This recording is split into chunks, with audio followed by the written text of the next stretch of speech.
Hey everybody, in this video I'm going to show you step by step how to build a Tron Legacy costume using the exact same lighting technology that was used for the costumes in the actual movie. Traditional costume lighting techniques like LEDs won't produce those smooth, evenly lit glowing lines the way they appeared in the film. For that you're going to need to use Electroluminescent Tape, also known as EL tape. Now way back in 2016 I did cobble together a Tron Legacy costume for my son for Halloween. I only had a month to do it. It was basically a bunch of electroluminescent tape just hot glued on top of some quickly made foam armor. It definitely looked good, but it also looked pretty basic. And it was also my first time working with EL tape, and I was still learning how to make reliable, durable electrical connections in order to power it. And so I guess I just felt kind of bad because I knew if I had had more time, I could have done a better job. So 3 years later, in 2019, we decided to give it another shot. And I planned ahead. I gave myself 2 months to work with this time, and it really paid off. I really think it came out spectacular. As you can see, there's obviously a lot more detail now. It's a lot closer to screen accuracy with the film now that the lighting is embedded into the armor, as opposed to being hot glued on top of it where it could get bent or pulled around. Overall, I think the end result looks really slick. As a matter of fact, ever since we first posted the original video of the costume, people have been asking me and messaging me to show them how I built this thing, and that's what we're going to do right now. Alright, this is EL tape. This is the stuff that makes your costume actually light up when you connect a 12-volt electrical charge to it, so it's pretty much the most important part of your costume. Now almost all EL tape comes with its own wiring already attached. The wiring will come with easy snap connectors to connect to a battery pack.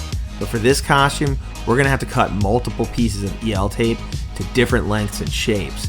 And that means we're going to have to make our own custom electrical wiring connections to the EL tape pieces. This is one of the main things I'm going to be showing you how to do later in this video. Now another important note.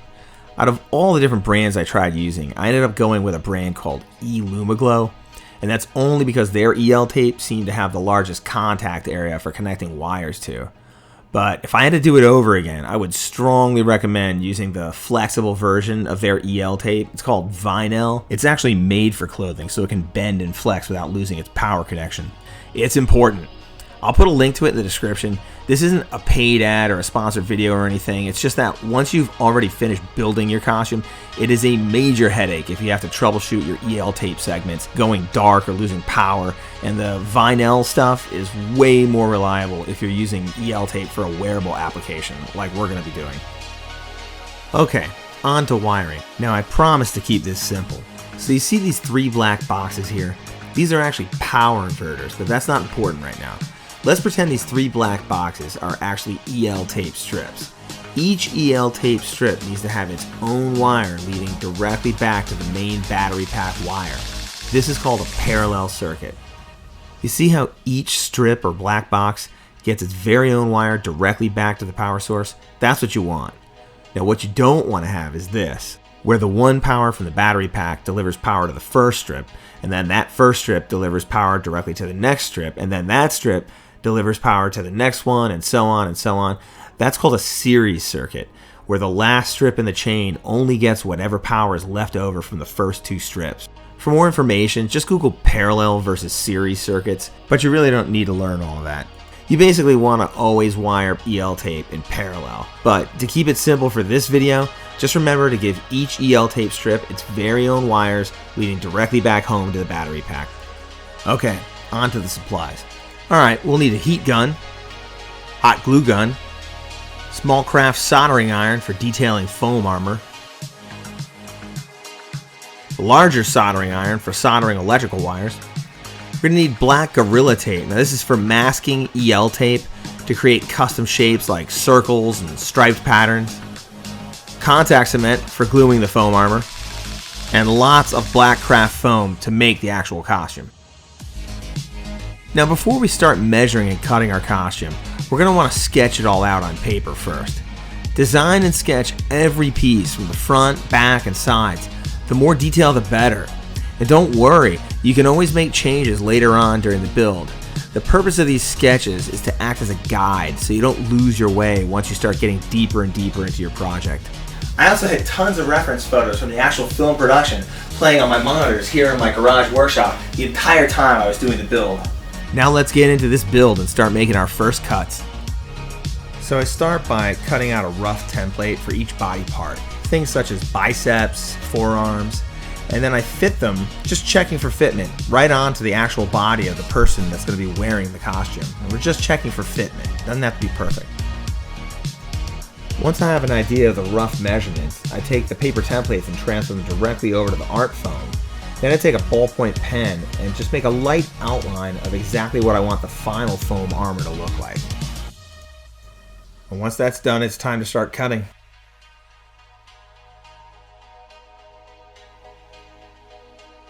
Once we've cut that basic armor shape free from the art foam, we test it again on the model for fitment. Once we've confirmed that it fits, we're free to work with it now and add more detail. Like these little bump out tabs that I'm adding here so we can attach Velcro straps later on after we finish heat shaping the armor. Now we can use the heat gun to start heating the foam so we can begin shaping it. I'm using PVC to get that curved shape, but really you can use whatever you want. In this case, I actually had to switch to using air conditioner line insulation foam as a shaper to achieve that smaller, tighter circumference. Now let's test fit the armor once more to make sure it fits on his skinny little arms. Okay, looks good. Now it's time to glue on the straps. So I'm going to hot glue the Velcro straps directly onto those two little rectangular bump out tabs that I cut out earlier.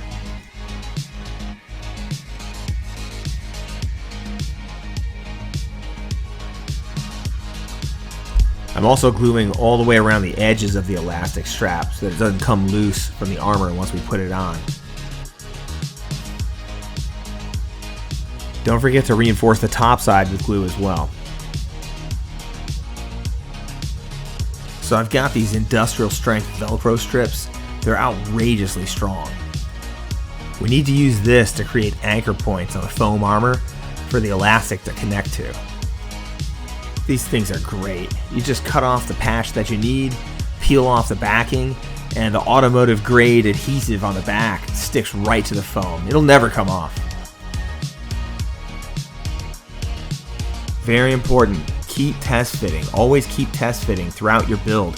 You don't want to get halfway through your project and find out half your stuff doesn't fit due to heat shaping or shrinkage.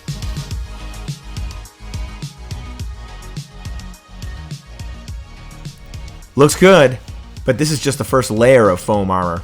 We still need to reinforce it with more layers and detailing, but before that, we need to build up the electronics. Okay, so this is a pretty standard piece of EL tape. This is the main ingredient of your costume. This is what makes your suit glow. Now I've already cut this segment of EL tape down to the length that I need it. So now I'm going to seal it with clear packaging tape to keep the moisture out.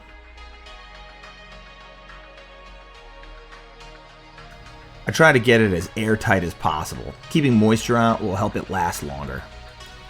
Then I just clip off the excess tape on the edges.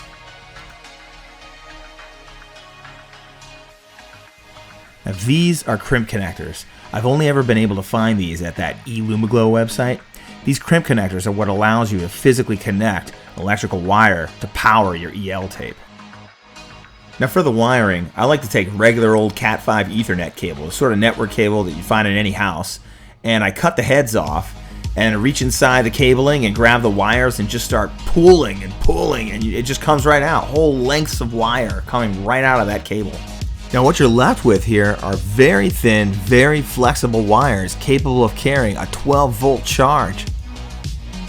Just separate off a single twisted pair of wires and strip the ends off with wire strippers or a blade to expose the copper inside. And then break off just 2 crimp connectors and get ready to solder the wires right onto them.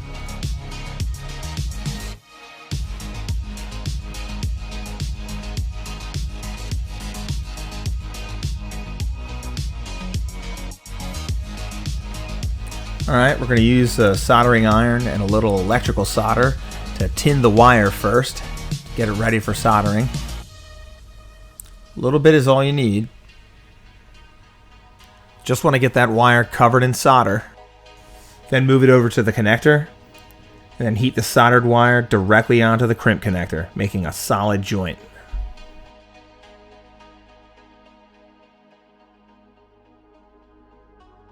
And do the same thing with the other wire. Tin the wire with some solder, move it on over to the connector.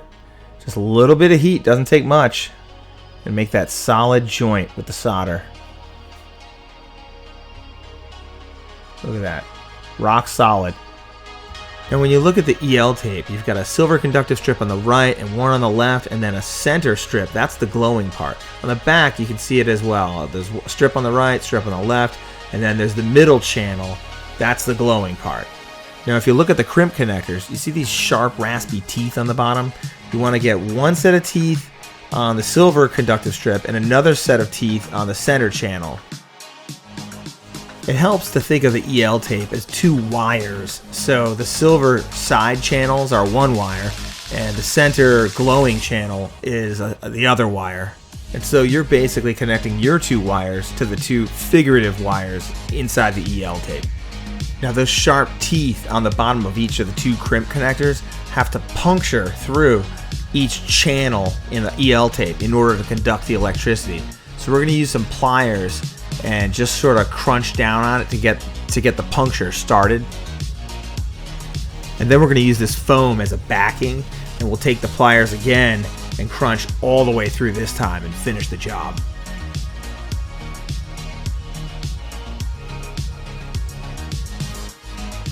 And then you see you've got this little metal backing tab, this bridging tab that joins the two connectors. You just want to bend that back and forth until it breaks off. There we go. And now you've got it. Two separate connections to the two separate channels in the EL tape. Alright, so now I've got it hooked. I've got a little battery pack here. I've got it hooked up. See, I've just twisted the wires. So here it is, all connected. And we're going to test it. And boom! Yes, and look, you can wiggle it around. This is a nice solid connection. And then we're going to just seal it up with our glue gun. Let's turn the power off. Ooh. So that's successful. That is a successful test. All right, perfect. Okay, all my EL tape is finished and labeled. We've got a thigh piece here. We've finished cutting and soldering all the other EL tape pieces. See, we've got the belt, got the arms, everything's labeled and ready to go. So we're going to start with the thigh piece. See, I've already made an outline on the base layer of thigh armor, and we're going to glue the EL tape right down on it. So take the EL tape that's marked thigh, get the hot glue on it, and we have to work fast because the hot glue cools off quickly. We get that EL tape down on its spot on the armor and keep pressing and keeping it curved while it dries. Alright, with the electronics glued down now, we can focus on the top layer of foam that's going to give it the finishing touch. But first, we have to cut out a window to reveal the electronics, the glowing EL tape underneath. So I'm just cutting along this outline that I made here that follows along the same path as the EL tape. And you'll see when this top piece goes over the bottom piece with all the electronics underneath, this window should line up with the EL tape and reveal the glowing tape underneath. It's a really nice effect. As with all pieces, we gotta heat it up first to shape it. And we roll it on our shaping tool just like all the other pieces. Alright, let's do a test fit. And look at that, the window lines up perfectly with the EL tape. You see how that EL tape's gonna glow right to that window that we cut out? Alright, now I've got to glue it on permanently, and for that we're going to use this contact cement. With contact cement, you just want to make sure that you cover every inch of the two surfaces that you're trying to glue together. Just spread it evenly and try not to miss any spots.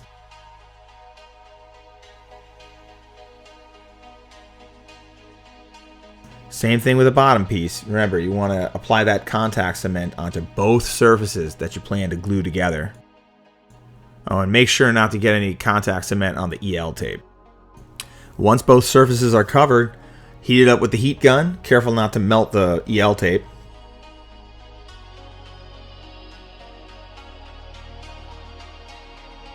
And then it's time to apply the two surfaces together. Now you got to work quickly because the hot cement is drying, but you have to be careful because you only get one shot at this.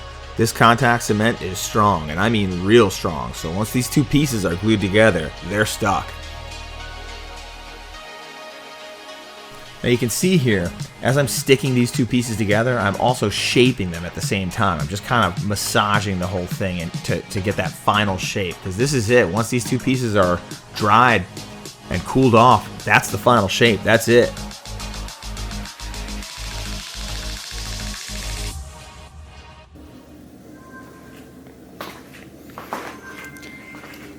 Alright, so here we are.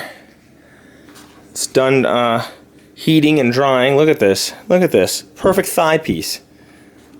Perfect. Look at that. So far all these pieces are coming together just spectacular. Just great. Look at that. Okay, so as we all know, every character in the Tron movies has an identity disc mounted on their back. So for our costume, we're going to be using the Spin Master Deluxe Electronic Identity Disc. These things have sound effects, they light up. They were only sold, as far as I know, back in 2010, but they are awesome. Now we've got to figure out a way to mount this disc to the back of the costume. And my idea is to take a red plastic children's cereal bowl, and I spray painted it black, I cut the lip off the edges, and I'm going to drive some screws through it. We're going to make a tension mount. See, I've got this bag of computer component screws. I've got literally thousands of these little screws. They're for mounting hard drives inside a computer, or mounting a motherboard to a case. They're real tiny. They're perfect for this job. Now we've already got 3 of the 4 screws installed on this upside down cereal bowl. So let's go ahead and make a pilot hole and get the 4th one done. So let's pop the screw in there, and then we'll thread it the rest of the way through. Now there it is, peeking through on the inside. We're going to put some hot glue on the inside to anchor it down so it doesn't move around.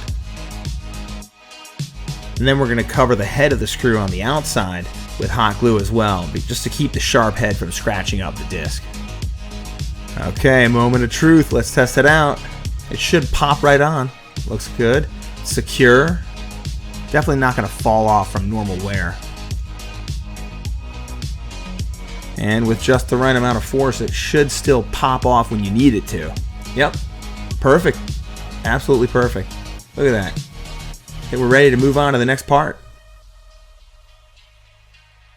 Alright, so ready to do the armor. We got the armor pieces down here. You see, I've got this smaller piece cut here, and then I've got the larger piece. And what we're trying to do is this over here. So you can see there's a bend. You see the bend in the front chest piece? It's like all one piece, but there's like this crease right in there. So we're gonna use a heat gun to make this crease by shaping it with smaller pieces. So come on over here.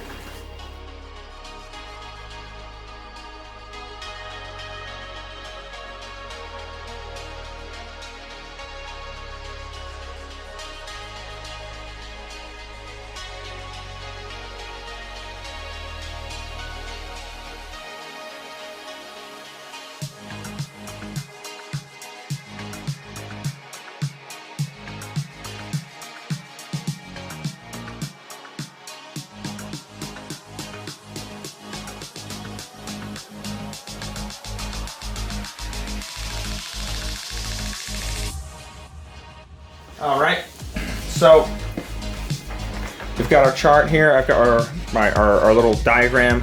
So here's the front, here's where the head goes, here's the back.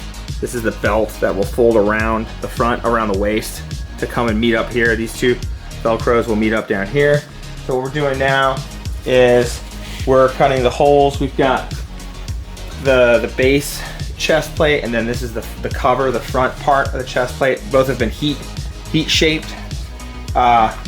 And I'm now cutting the holes for the lights. So basically the lights, the LED lights, will sit inside here like this. I've got these. We'll mask these off. These aren't the final shapes. They'll go like that and like that. And so we need to cut the holes in the front piece, this is going to sandwich the lights. We need to cut the holes so that they can show through.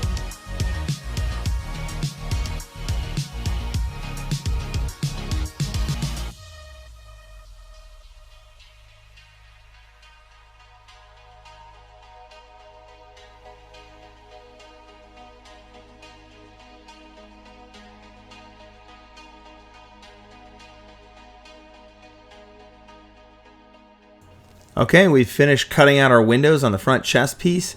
All of our electroluminescent tape has been glued down. We've soldered all the wiring.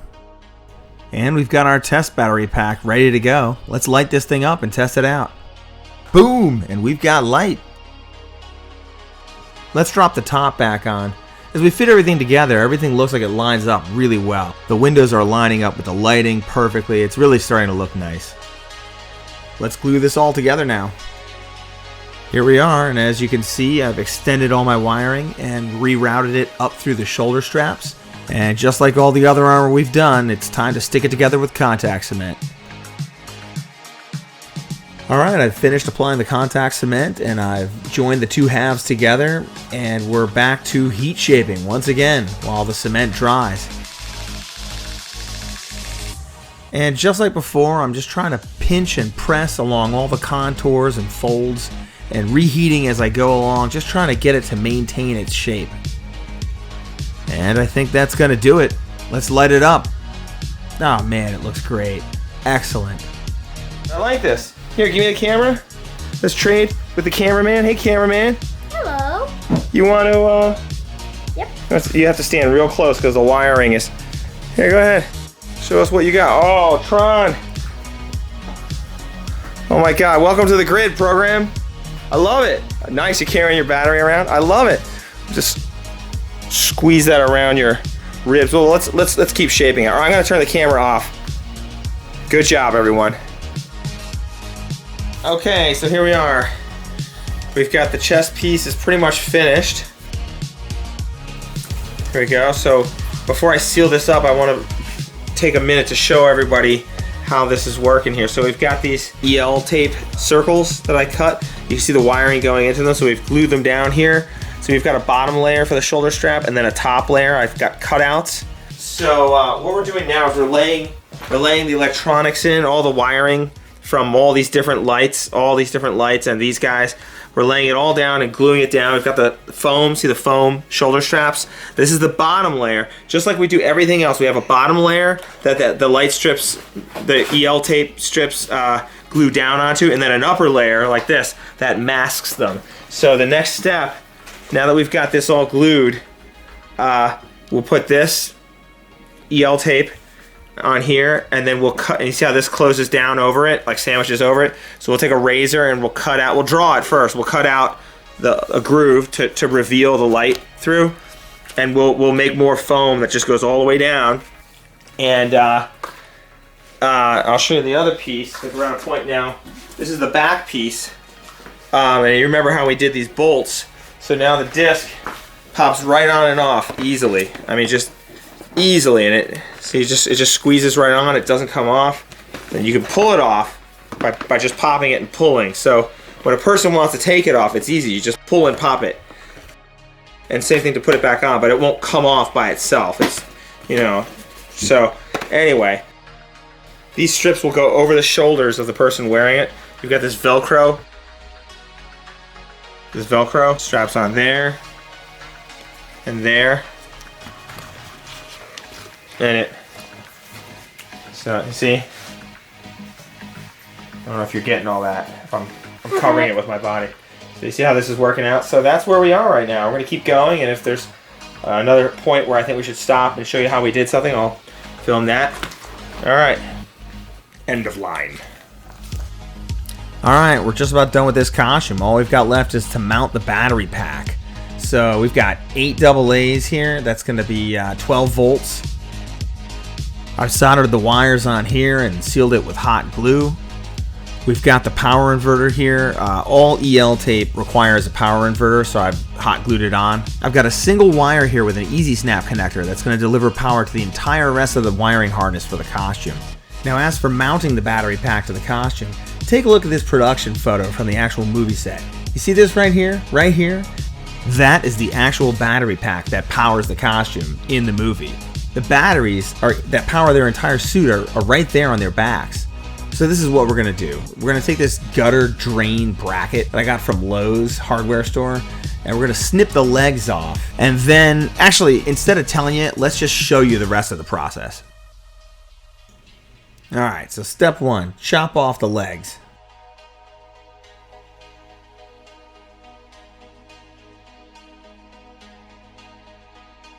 Now I'm just going to match them up against the battery pack just to check the height. We might need to cut them a little bit shorter. For the battery pack cover, we've got this old screw carton. I bought a bunch of screws years ago. Keep in mind we're going to be spray painting this all black in the end, so it doesn't matter what color any of these components are.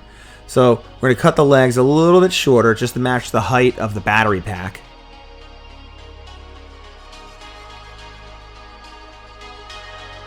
We'll match it up against the battery pack cover as well, just to make absolutely sure we've got the right height. Okay, it all fits together perfectly. All we got to do now is spray paint the whole thing black and then bolt it to the costume.